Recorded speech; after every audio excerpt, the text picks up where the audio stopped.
La question de science et foi en pays musulman m'a interpellée vers la fin des années 70. Jusque-là, je ne m'étais jamais posé la question, mais mes étudiants étaient réellement gênés par la théorie de la relativité restreinte. Et la question de la valeur finie de la vitesse de la lumière était pour eux incompatible avec la notion d'absolu, et puis la lumière a toujours interpellé. Donc j'ai cherché depuis à analyser en fait cette question-là, et je crois que la question est vraiment importante aujourd'hui dans les pays musulmans, aujourd'hui où la science est la discipline clé pour le développement. En Tunisie, les jeunes ont montré leur intérêt pour la science, ils ont mobilisé les manifestants grâce à Internet et à leur maîtrise d'Internet. Et donc, on peut être convaincu qu'au fond, il n'y a aucune opposition entre science et foi, science et islam.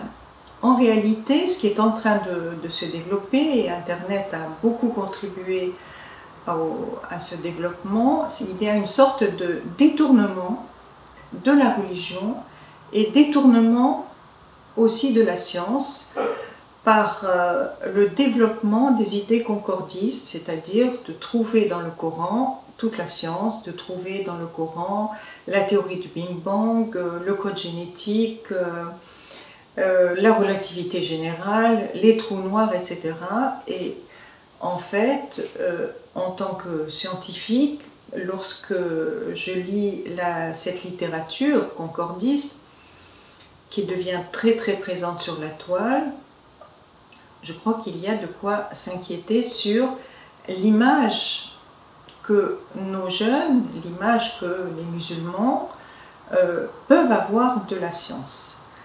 Alors je voudrais préciser que justement dans ces sites, systématiquement, on va présenter un verset du Coran et la vérité scientifique en parallèle.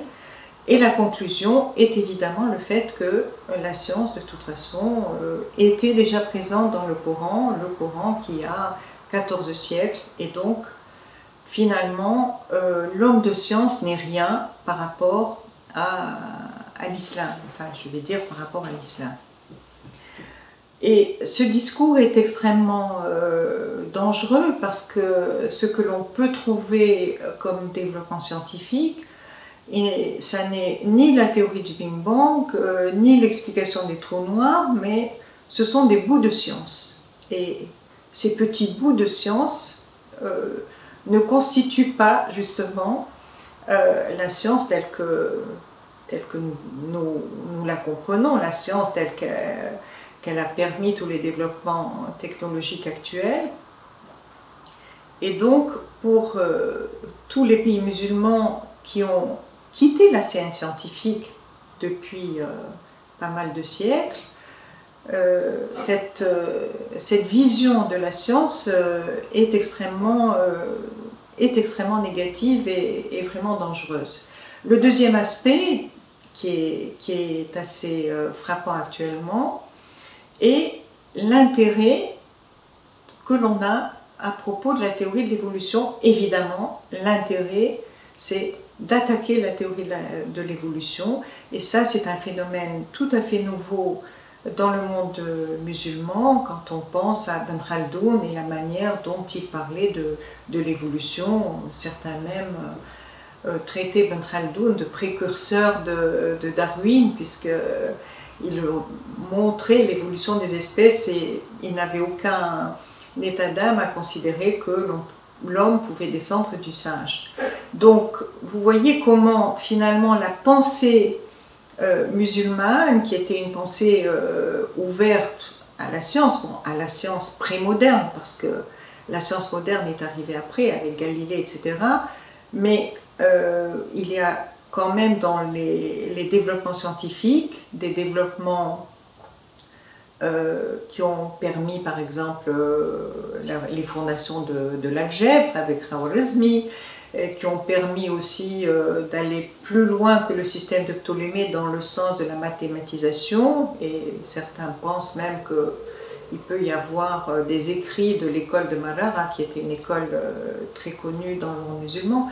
Donc, vous voyez comment notre jeunesse aujourd'hui, au XXIe siècle, l'image qu'elle peut avoir de la science, alors d'un côté, c'est toute cet aspect miraculeux du Coran, qui sont même défendus dans des institutions telles que l'université de l'Azhar ou des commissions internationales basées en Arabie saoudite, et qui défendent justement toute cette recherche supposée scientifique sur les miracles du Coran.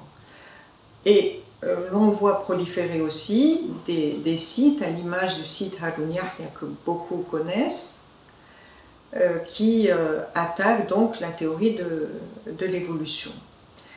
Et ce qu'il faut voir derrière ces attitudes, en fait, je crois qu'il ne s'agit pas de foi, il ne s'agit pas de ce besoin de spiritualité que beaucoup de gens ont, et en fait il ne s'agit pas d'islam, mais beaucoup de commentateurs du Coran ou de traducteurs du Coran s'insurgent contre cette exploitation du texte sacré.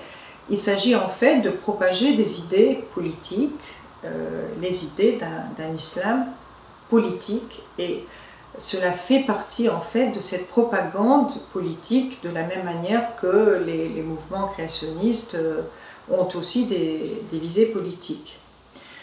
Et je voudrais attirer justement l'attention de tous ceux qui s'intéressent à ce sujet-là sur le fait que, je reviens sur l'aspect de nos pays, l'aspect développement. Nos pays ont besoin de rejoindre réellement les pays développés au niveau de la science. Pourquoi? Parce que les problèmes de développement sont aujourd'hui très liés aux problèmes de l'environnement, les problèmes de l'énergie, etc. Donc on a vraiment besoin de former des compétences scientifiques qui soient capables d'innover, qui soient capables de créer de la science. Or, on ne peut pas créer de la science si on n'a pas un esprit libre, si on n'a pas l'esprit libre de penser comme Galilée s'est battu en son temps, et d'autres comme lui. Je crois qu'aujourd'hui, le monde musulman a besoin de se libérer de cette attitude orthodoxe qui rejette en fait la raison, qui rejette la science sous prétexte qu'elle serait un danger pour la religion.